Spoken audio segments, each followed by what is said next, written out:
Good morning, this is Osh with OG Organic Gardens. A lot of questions come around this time of year about gardeners. What do you do in the winter time? To answer that question, I'm looking around me and I can see the weather's getting colder and leaves are falling from the trees. Things are hibernating, going into dormancy. So, what's on my mind in the winter?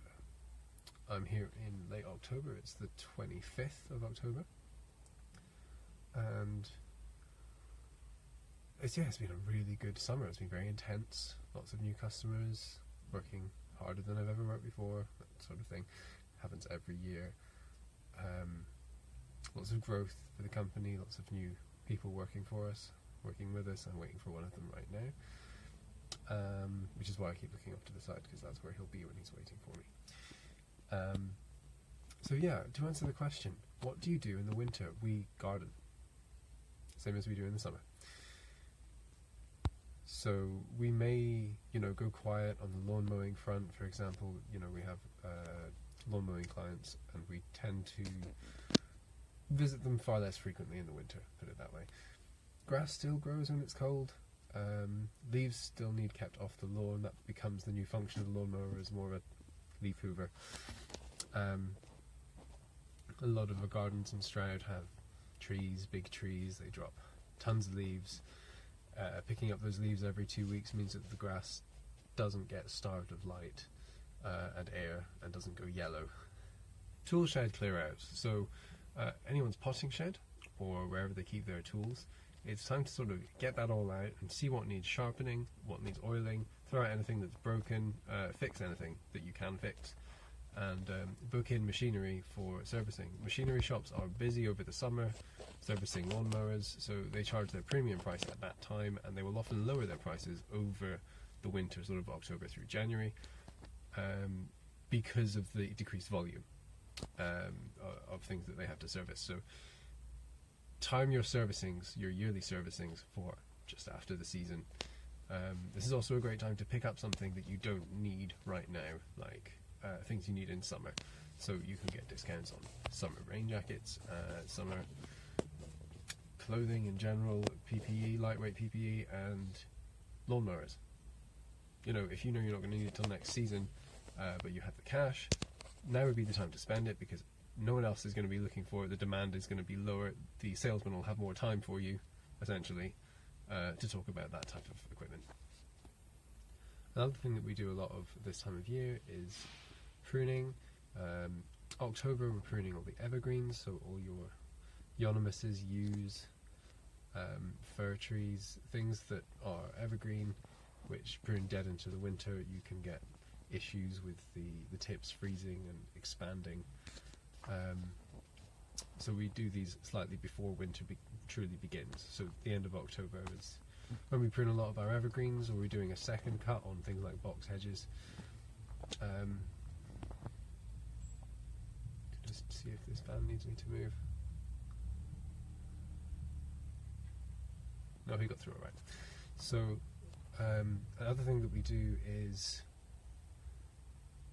catching up on new clients. So at this time of year we have a smaller number of uptake, but it's usually a new client who needs a lot done, and they realise, oh right, it's the winter. Winter's really good for catching up on things that have been neglected, like things like roses, plants which need removed, plants which need planted in. We do pretty much all of our hedge planting over the winter through up into the spring. Depending, evergreens and things we like to leave until the spring to plant out, but through the dead of winter we've got all the bare root trees. They're very cheap to buy in the first place, very easy to work with. You can carry a lot in a single bag without having to carry around a pot for a single one, so for each plant. So for things which can be got bare root, winter is the time to be planting them out, and it's always cheaper to buy bare root because it's so much easier to ship them. The other thing that we end up doing a lot of is landscaping, and landscaping's not a big part of my business, but we do soft landscaping involving gravel and sleepers and membranes and making new beds and playing with soil, basically, moving it around into the shape that we want it to be. We don't do hard landscaping as a business. There are plenty of good landscapers around, but we do the soft landscaping, and smaller jobs is fine. I try and keep them to one project at a time though, or else they can become a bit unruly, out of hand, with all the materials purchasing, and wet weather basically means that you can get a landscaping project put off for best part of a month this time of year. So I try and keep them one at a time, finish one before we start another, or else we end up with a bunch of waiting clients instead of just one at a time. So yeah, that's my tip. Break ground on one landscaping project at a time if your main gig is garden maintenance and landscape maintenance. So yeah, what else do we do in winter? We stay warm. A lot of places don't have a bonfire. Usually it's a small place that won't have a bonfire. Big places more likely to have a bonfire. It depends historically on how that garden was maintained in the past, whether they've got a bonfire pile or not. Insurance wise, bonfires are not really covered unless you actually go for application of heat as one of the criteria on your insurance. The problem with that is they stipulate so many reasons and so many conditions. You have to, for example, have a fire extinguisher or a bucket of water with you. You have to stay until the fire goes completely out. You have to then put out the embers with water, make sure there's no heat left in it before you can leave. And that's, for us, the size of bonfires that we do when we do bonfires is generally not realistic.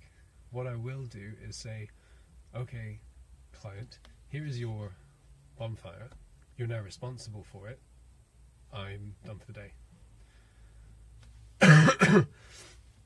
And that way I kind of get around it. If I were to burn someone's anything down, which costs money to fix, I don't think I would be covered. Which is why I'm just damn careful if I ever do bonfires that the site around it isn't flammable, the things around you are not combustible, the prevailing wind is not blowing those embers onto anything tinder-like. This time of year, not much is tinder-like.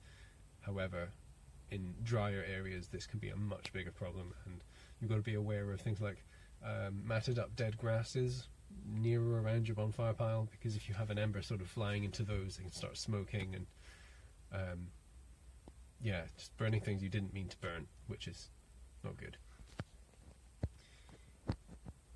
Also, things like washing lines, if there are clothes out, don't let smoke get anywhere near it. Just don't do bonfires on days where you could be drying clothes. What can happen over the summer, especially as things dry out, things are much more combustible. An ember can fly into plastic clothing, for example, and the whole thing melts, and that's expensive to replace, essentially. You don't want that on your conscience. So bonfires, be very careful. Check your insurance. Personally, I don't go for it.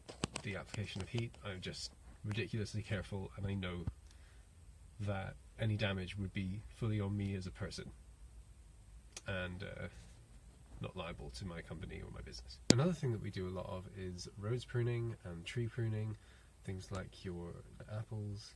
The other thing, and this is very important, is daylight. We're here in the southwest of England, Stroud, Gloucestershire, and the daylight in the middle of winter is pretty much gone by 4 p.m. Greenwich Mean Time. So what I tend to do once this starts happening is I'll start my work days at 8 to finish at 4, or I will start at 8:30 if it's slightly further away. If I know it's a shorter job and I can get away with doing it just for 7 hours, then it's going to be a 9 to 4 day. This means if you're charging hourly, you have fewer hours in which to charge. So consider that before making a plan for 8-hour work days every day you go to the work. It's not necessarily feasible. Gardening in the dark, a lot of gardening is very visual work. You can lose perspective even if you have great work lighting. It's generally not done, and in the dark in winter it's just freezing, so you may as well just go home, sit by the fire, write your clients some invoices, do your bookkeeping, and chill.